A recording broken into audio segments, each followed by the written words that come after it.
Olá, amiguinho! Eu sou a professora Elisa e hoje nós iremos estudar Ciências da Natureza. Como já sabemos, o Sol é uma fonte de luz extremamente importante para a vida na Terra. Graças a ele, existe vida no nosso planeta.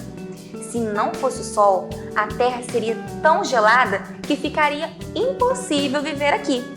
As plantas precisam da luz solar, do ar e da água para produzir seu próprio alimento, através de um processo chamado fotossíntese. E nós, seres humanos, também precisamos do Sol. Ele nos fornece a vitamina D, muito importante para nossos ossos e dentes. Já aprendemos que existe o dia e a noite. Durante o dia, podemos contar com a luz solar para realizar nossas atividades, não é mesmo? Mas e durante a noite? Diferentemente do Sol, a Lua não possui luz própria. Ela apenas reflete a luz solar. Por isso, as noites não são claras como os dias. Mas então, como podemos iluminar os ambientes quando não podemos contar com a luz solar? Este será o tema da nossa aula de hoje. Observe essas imagens. De um lado, podemos ver as fontes naturais de luz. E do outro lado, temos as fontes artificiais de luz.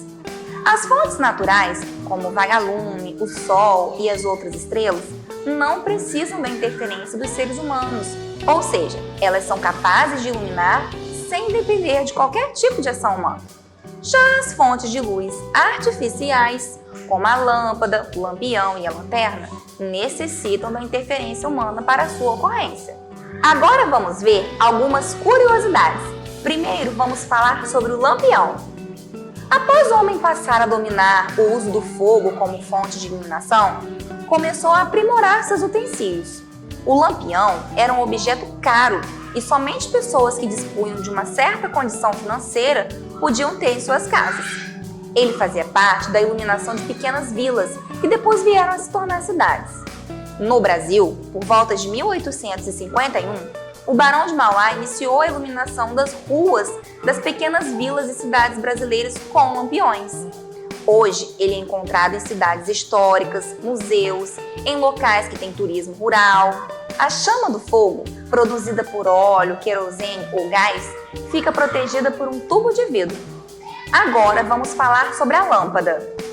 Antes da lâmpada elétrica, a luz usada nas casas e ruas das cidades era à base de querosene, gás ou óleo incandescente, como já vimos. Essas substâncias podiam causar intoxicações e incêndios, além de não fornecerem uma iluminação eficiente. Quando a lâmpada elétrica foi inventada, já existia a eletricidade. Após diversos cientistas tentarem sem sucesso, o norte-americano Thomas Edison finalmente tornou possível a utilização da lâmpada elétrica. A sua invenção foi um dos grandes avanços para a industrialização, medicina, indústria cinematográfica e, é claro, para a nossa própria comodidade. Agora, voltando a falar sobre iluminação natural, vamos comparar o efeito da radiação solar em diferentes tipos de superfície. Eu trouxe um trecho da música Saber Quem Sou, de autoria de Anne Gabriele, cantada pela Moana em seu filme. Observe. Saber quem sou. Essa luz que do mar bate em mim me invade. Será que eu vou? Ninguém tentou. E parece que a luz chama por mim e já sabe que um dia eu vou. Vou atravessar para além do mar. Mas será que o mar tem luz? Na verdade, o que tem luz é o Sol, que também fornece calor. Quando a Moana diz que sente a luz do mar, na verdade, ela está se referindo à luz do Sol, que é refletida pela água do mar. Mas o que é refletir? É aquilo que o espelho faz. Ele nos mostra a nossa própria imagem, não é mesmo? Alguns materiais têm a capacidade de refletir a luz, ou seja, devolvê-la, enquanto outros a absorvem. As coisas mais escuras absorvem a luz, enquanto as coisas mais claras refletem essa luz. Por isso, em dias quentes, é preferível utilizar roupas claras. Assim, você irá sentir-se mais fresco, pois as cores mais claras refletem a luz, enquanto as cores mais escuras absorvem a luz e o calor. O mesmo ocorre com a areia e o asfalto. Em um dia muito quente, certamente o asfalto estará mais aquecido que a areia, pois ela reflete a luz e o calor do sol, enquanto o asfalto irá absorver.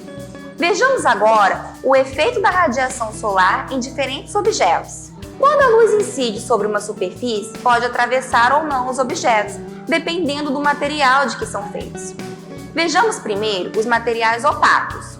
São aqueles que a luz não consegue atravessar, ou seja, aqueles nos quais ela não se propaga, mas é absorvida. Como exemplo, temos a madeira. Vejamos agora os objetos translúcidos. São aqueles que permitem a passagem de parte da luz, que não passa por eles com tanta facilidade como nos objetos transparentes. Como exemplo, temos o vidro fosco. Por último, vamos falar dos objetos transparentes. São aqueles que permitem a passagem de toda a luz. Como exemplo, temos a janela de vidro. Observe que a luz do sol atravessa totalmente esse vidro. Agora, para comprovar o que aprendemos, eu tenho aqui um objeto opaco, que é um pedaço de madeira, um objeto translúcido, que é uma pasta escolar, que você encontra com facilidade em qualquer papelaria, e um objeto transparente, que é este vidro. Nós vamos observar o que ocorre com a luz em contato com cada um desses objetos. Como fonte de luz, eu irei utilizar a lanterna do meu celular, mas poderia também ser a luz do sol. Vejamos primeiro o contato da luz com o material opaco. Observe que a luz não consegue atravessar esse objeto de madeira, ou seja, a luz ela não se propaga. Agora vejamos o contato da luz com o objeto translúcido. Perceba que a luz consegue atravessar, mas não com tanta facilidade. Uma parte da luz passa e outra não. Por último, vejamos como a luz se comporta em contato com um objeto transparente, que é este vidro. Perceba que a luz consegue atravessar com facilidade. Ela atravessa totalmente o vidro.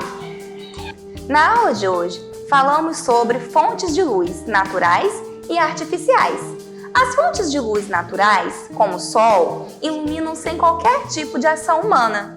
Já as fontes de luz artificiais, como a lâmpada, necessitam da ação humana para iluminar.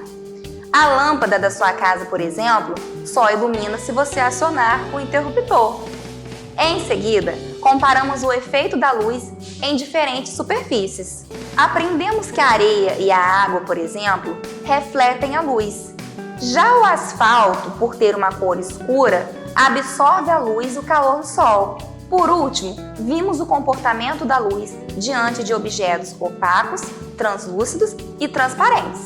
Os objetos opacos absorvem a luz, não permitindo que ela se propague. Já os objetos translúcidos permitem a passagem de uma parte dessa luz, enquanto os objetos transparentes podem ser facilmente atravessados pela luz. Bom, por hoje é só. Espero que tenha aprendido bastante. Beijinhos da tia. Tchau, tchau!